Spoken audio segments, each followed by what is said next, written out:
Aktor Tio Pakusadewo mengaku memiliki lahan ganja. Tio Pakusadewo bahkan menjalankan bisnis tersebut bersama teman-temannya di Amerika Serikat. Tio Pakusadewo mengelola bisnis haram itu pada 2019. Aktor Gaek yang kini berusia 59 tahun ini bersedia dilibatkan dalam bisnis ganja medis di Amerika Serikat karena sebagai bagian untuk menyembuhkan sakit Parkinson. Tio Pakusadewo mengaku mendapatkan izin berbisnis ganja medis itu hingga diperbolehkan menanam ganja di atas tanah seluas 1 are atau 100 meter persegi.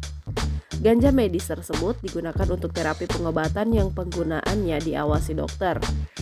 Saat ini, Tio Pakusadewo sudah tidak lagi mengurusi bisnis tersebut.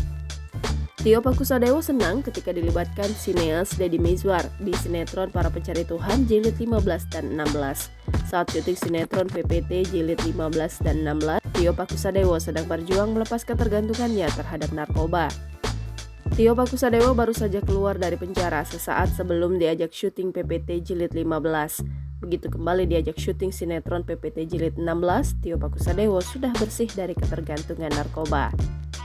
Tio Pakusadewo menyatakan syuting PPT jilid 15 adalah perjuangannya melepas ketergantungan narkoba. Tio terus berusaha melawan nafsunya untuk kembali memakai narkoba di lokasi syuting PPT. Kini Tio Pakusadewo merasa hidupnya lebih sehat. Itu bisnis saya tahun 2019. Oh iya.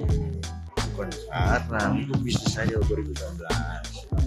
Kalau saya dapat parkir itu kan konsumsi ganja dan sembuh. Itu ganja medik, ganja buat medis, ganja buat teler. Ya kalau disalahgunakan, mau seganja kalau disalahgunakan obat sih nggak bisa ya. Iya. Obat tidur aja otak kedua bisa teler. Iya. Ya penggunaannya. Tapi kalau mengenai apa yang saya pernah lakukan, memang saya punya bisnis itu sama teman-teman di sana, punya lahan 1 are atau 100 meter mobilan.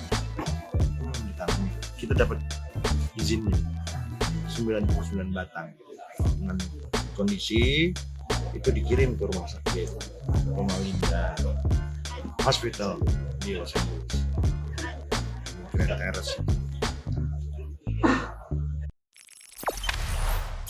Jangan lupa subscribe, share, komen, dan like ya.